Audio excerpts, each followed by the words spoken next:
Bonjour à tous, comme certains d'entre vous le savent sans doute, Sony a créé la surprise l'année dernière en lançant deux objectifs autonomes intégrant finalement tous les composants que l'on trouve dans les compacts numériques habituels.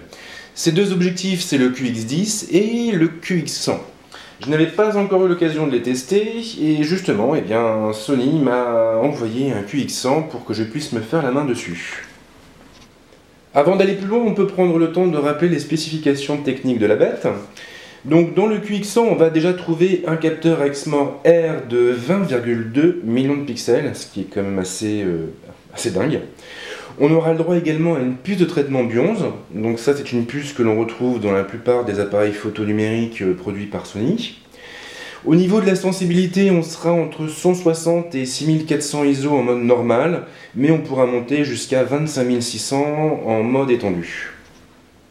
Le capteur c'est bien, mais ça ne fait pas tout, et il y a aussi l'objectif à prendre en compte, et là-dessus Sony a bien fait les choses avec une optique Zeiss Vario Sonnar T. C'est un 28-100 mm qui est capable d'ouvrir entre 1.8 et 4.9.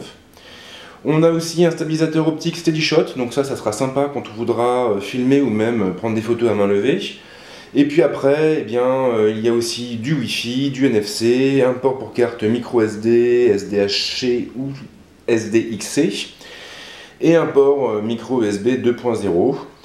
Sinon, que dire d'autre? Ah oui, alors au niveau de l'autonomie, on est sur 220 clichés ou 110 minutes de vidéo. Après, tout dépendra de l'utilisation, et puis ça reste l'autonomie théorique qui est annoncée par le constructeur. Il faudra voir après en pratique jusqu'où on peut aller. Le poids de la bête, elle n'excède pas les 165 grammes, donc ça c'est plutôt une bonne chose quand on a envie de voyager léger. Après ce gentil récapitulatif, on peut passer aux choses sérieuses et déballer la bête. Donc déjà au niveau du packaging, on est sur quelque chose de très cylindrique. Donc c'est plutôt marrant puisque l'objectif en lui-même est aussi cylindrique, bien sûr. Voilà un petit rappel. Une fois qu'on a enlevé le couvercle de la boîte, on tombe nez à nez avec l'objectif dans un magnifique sachet de protection. Donc lui pour l'instant je le laisse de côté et puis on va essayer d'aller voir un peu plus bas en ouvrant le tiroir secret, voir ce qu'on peut trouver en dessous. Et en fait on a pas mal de choses, on a beaucoup de documentation, donc ça c'est une documentation en japonais. Voilà, le sens de lecture n'est pas mentionné, c'est dommage. On a... alors ça va être quoi? Ça va être tout ce qui est mise en route rapide. Voilà, tout ce qui est enregistrement du dispositif. Mais le plus gros est en dessous. Le plus gros, c'est le guide, le manuel. Et là, on aura de la lecture. Alors évidemment, rassurez-vous tout de suite, on a plusieurs langues. Voilà, c'est pas que du français là-dedans. Donc après, au niveau du guide en lui-même, il y a peu d'étapes décrites. On va simplement apprendre à connecter l'objectif à notre téléphone. Et puis on aura aussi un récapitulatif de ses principaux boutons, de son ergonomie, ce genre de détails. Mais ce n'est pas fini. Et non, car nous avons également un sachet qui ne contient absolument rien, donc ça c'est un petit peu bête. Mais surtout nous avons... ah, j'arrive à l'attraper. Voilà, nous avons ici l'attache qui va nous permettre d'accrocher l'objectif à notre téléphone et donc de transformer notre téléphone en compact numérique, un vrai compact numérique. Alors, en gros, il faudra placer la base sur le téléphone et puis ensuite visser l'objectif dessus. Et grâce à ce système, on aura vraiment la sensation d'avoir un vrai appareil photo dans notre poche. Rien ne vaut une petite démonstration, donc on va voir comment ça fonctionne. Donc déjà, on remarque ici la présence de deux languettes qu'on va pouvoir faire pivoter, qu'on va pouvoir ouvrir. Ces languettes, c'est ce qui va maintenir l'objectif, et plutôt la base en l'occurrence, contre notre smartphone. On a effectivement un système de ressort qui va nous permettre d'adapter l'écart entre les deux picots en fonction de notre téléphone. Donc si je prends par exemple mon Z1 compact, qui est ici, voilà, tout beau, je place la base ici, et je tire sur l'autre picot jusqu'à l'autre bordure. Et là, on a donc une base qui est solidement harnachée à notre téléphone. Alors pour l'instant, on va laisser de côté le Z1 Compact et puis on va plutôt essayer de se pencher sur le QX100. Nous allons donc le retirer de son emballage et on se retrouve alors nez à nez avec un objectif. Donc c'est assez bluffant parce qu'en réalité Sony a réussi à caser tous les composants d'un compact numérique au sein d'un boîtier qui est relativement compact, il faut bien l'avouer.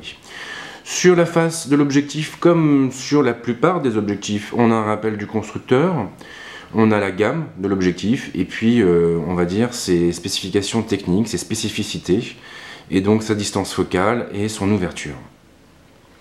Sur le côté, nous avons encore une fois le logo du constructeur, donc là Sony en l'occurrence, un écran, donc ça c'est un petit écran qui va être capable de nous informer sur l'état de la batterie de l'objectif, donc ce qui peut être assez intéressant pour éviter de tomber à sec. En dessous, nous aurons un pas de vis, et ça c'est quand même assez fun puisqu'on va pouvoir attacher l'objectif sur un trépied, et dans ce cas-là, on le transformera en une vraie caméra d'appoint, donc ça c'est assez rigolo. Sur l'autre côté, nous avons ici des commandes qui vont nous permettre de zoomer ou de dézoomer. Là, c'est le déclencheur qui va capturer les photos ou lancer l'enregistrement de vidéos. À ce niveau-là, nous avons une trappe secrète qui dissimule donc déjà le port pour carte micro SD et le connecteur micro USB 2.0. Et puis ici, enfin au-dessus, nous avons le bouton on-off avec un marqueur qui nous permet de situer avec exactitude l'emplacement de la puce NFC. De chaque côté, deux trous qui renvoient vers le microphone intégré. Donc on pourra aussi capturer du son. Et puis de ce côté-là, on a là deux attaches qui vont nous permettre de maintenir l'objectif sur sa base et une trappe qui donne accès à la batterie, mais également à quelques informations de configuration. Donc ces informations de configuration, on les utilisera pour connecter l'objectif à notre téléphone en passant par la connexion Wi-Fi. Donc ça c'est pratique quand on a un smartphone qui n'intègre pas de puce NFC, ce qui est un petit peu le cas de l'iPhone, pour ne citer que lui.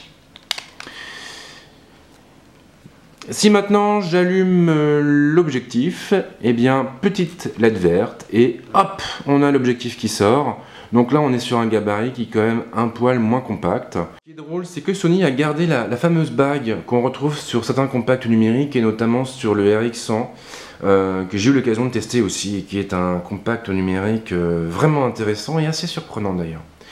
Donc en termes d'ergonomie, on est finalement sur quelque chose qui se rapproche pas mal de ces petits compacts et ça c'est quand même une bonne nouvelle. Alors à noter que l'objectif il est totalement autonome, c'est-à-dire que là si j'appuie, je prends en photo le mur de mon appartement, ce qui est pas très utile. Donc on va pouvoir finalement l'utiliser de plusieurs façons cet objectif. On va pouvoir l'utiliser en solo comme ça pour essayer de capturer des scènes un peu volées dans la vie de tous les jours, avec évidemment aucune visée puisqu'on n'aura pas d'écran de visée. On pourra aussi l'utiliser de manière déportée avec l'objectif dans une main et le téléphone dans l'autre pour du coup s'amuser à se faire des selfies ou ce genre de choses. Et puis on pourra utiliser aussi le tout en accrochant la base, enfin en accrochant l'objectif à sa base. Voilà, donc il faut rentrer dans les bons petits trous et une fois que c'est fait, on tourne. Et là du coup on a vraiment un compact, un vrai compact. Alors pour l'instant, j'ai pas encore eu l'occasion de tester vraiment cet objectif. Je peux pas vous donner mon avis, du moins pas au niveau des clichés qu'il est capable de délivrer. En revanche, au niveau de l'ergonomie, je trouve que c'est quand même... c'est un gadget assez surprenant, c'est quelque chose, c'est un peu un ovni. C'est quelque chose qu'on n'attendait pas vraiment et qui devrait intéresser certains photographes, et notamment tous ceux qui balancent beaucoup de contenu sur les réseaux sociaux.